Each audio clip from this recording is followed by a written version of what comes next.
हाँ जी, राधे राधे। कैसे हो साथियों? तो भाई आरएएस की तैयारी जोरदार चल रही होगी आपकी। और ये तो समय ही बिल्कुल आ गया, एकदम पीक पे है, तो जोरदार ही चलनी चाहिए। अगर अभी भी कई लोग इंतजार में बैठे हैं कि अभी पढ़ाई शुरू करेंगे, तो भाई अब तो कर दो, अब तो उठ जाओ। अगर अभी भी नहीं उठे तो फॉर्म के पैसे बर्बाद ही जाने वाले हैं, फिर कोई मतलब नहीं निकलने वाला। तो बच्चा देखो, आज अपन यहाँ पर जो बात करेंगे, तो पहले मैं आपको एक क्लियरिफिकेशन दे दूं, एक क्लियर कर दूं कुछ चीज़, कि जो बच्चे अपनी पढ़ाई से सेटिस्फाई हैं और अपना जो भी टारगेट लेके चल रहे हैं उस हिसाब से अगर वो सेटिस्फाइड हैं तो कोई दिक्कत नहीं है, आप वीडियो को क्विट कर सकते हो। लेकिन फिर भी अगर जानना चाहते हैं कि यहाँ से हम किस प्रकार स्विच करें, कौन सी चीज़ों को पहले करें, क्या नहीं करें, क्या अभी भी हमारा सिलेक्शन हो सकता है, क्या कोई चांस है हमारा, तो वो वाले बच्चे यहां रुकें और वीडियो को पूरा देखें, आपको 100% सॉल्यूशन मिल जाएगा।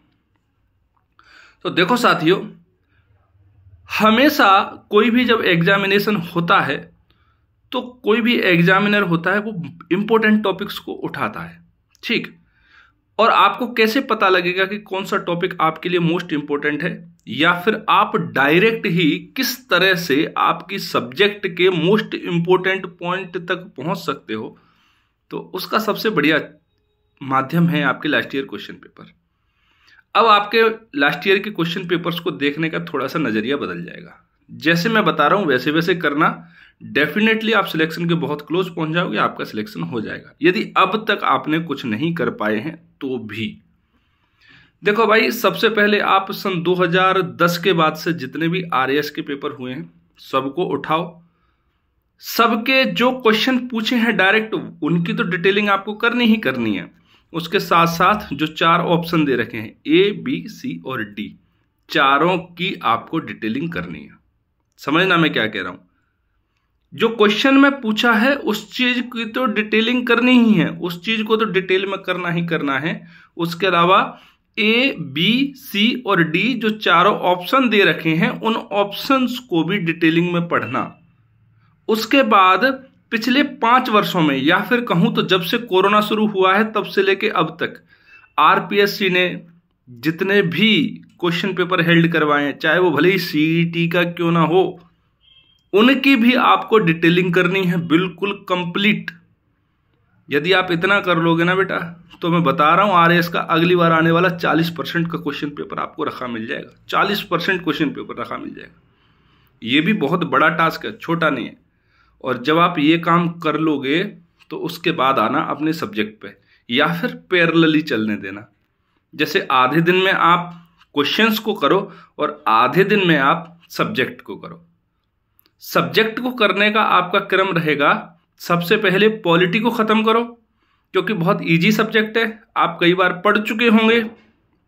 और अगर नहीं भी पढ़ा है और पहली बार भी पढ़ोगे तो भी बच्चा आपके दिमाग में बहुत सही से सेट होगी और भूलोगे कम। दूसरे पे नंबर पे आप इकोनॉमिक सर्वे को बिल्कुल चाट दो। तीसरे नंबर पर रीजनिंग को उठाओ। 12 क्वेश्चन फ्री में डले मिलेंगे आपको, हम लोग इग्नोर कर देते हैं उसको, फिर 12 में से 6 रह जाते हैं सही होते होते। 12 के 12 ठीक करने हैं अपन को। रीजनिंग उठाओगे, बिल्कुल एफर्ट लगता नहीं है उसके अंदर, बहुत ज़्यादा टेंशन होती नहीं है, आराम से काम हो जाता है। उसके बाद राजस्थान की ज्योग्राफी को कवर करना है। सबसे पहले number last 10 years question papers, या कहें 2010 के बाद जितने भी आरएएस में क्वेश्चन पेपर आए हैं सबके क्वेश्चंस की तो डिटेलिंग करनी ही करनी है। उसके साथ में ऑप्शन की A, option B, option C, option D, इन चारों को भी डिटेल में रटना है। इसके अलावा लगभग पिछले 5 वर्षों में आरपीएससी ने जितने भी क्वेश्चन पेपर हेल्ड करवाए, जितने भी क्वेश्चन पेपर हैं उसके, उनकी भी इसी तरह से डिटेलिंग करनी है। उसके बाद आपको सबसे पहले पॉलिटी खत्म, सर्वे खत्म। उसके बाद सर्वे के बाद आप रीजनिंग को खत्म करेंगे। रीजनिंग के बाद आप खत्म करेंगे ज्योग्राफी को, राजस्थान वाली को। और ये सब कुछ होने के बाद फिर जो आर्ट्स वाले स्टूडेंट हैं वो जाएंगे राजस्थान की हिस्ट्री, आर्ट एंड कल्चर की तरफ। जो साइंस वाले हैं वो सबसे फोड़ेंगे बायोलॉजी वाले पोर्शन को, कुछ केमिस्ट्री वाले भाग को और टेक्नोलॉजी वाले भाग को। फिजिक्स उतना इंपॉर्टेंट नहीं है, 1-2 क्वेश्चन गिरेगा तो फिजिक्स को बिल्कुल ही ना लें, कोई दिक्कत नहीं है, फिजिक्स को छोड़ भी देंगे तो ठीक है। लेकिन बायोलॉजी और टेक्नोलॉजी, इन पर तो आपकी तीखी नजर होनी चाहिए। और जो आर्ट्स वाले हैं वो राजस्थान की हिस्ट्री और राजस्थान का जो कला संस्कृति वाला पार्ट है उसको बढ़िया से रटेंगे, ठीक। और इसके बाद जब साइंस वालों की साइंस कंप्लीट हो जाए, आर्ट्स वालों की राजस्थान वाली आर्ट्स कंप्लीट हो जाए, या राजस्थान का इतिहास कला संस्कृति कंप्लीट हो जाए, तो आर्ट्स वाले बच्चे बायोलॉजी के कुछ इंपॉर्टेंट टॉपिक, उसके अलावा टेक्नोलॉजी कर लेंगे।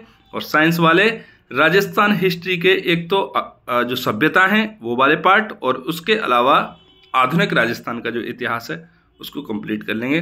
बेटा इतना करके अगर आप जाओगे तो डेफिनेटली आपको सफलता मिल जाएगी, ठीक। वैसे तो आपको इस हायरार्की में करना है, मेरे कहने बताने का मतलब ये नहीं है कि आप इतना करो ये करो, इस हायरार्की में करो।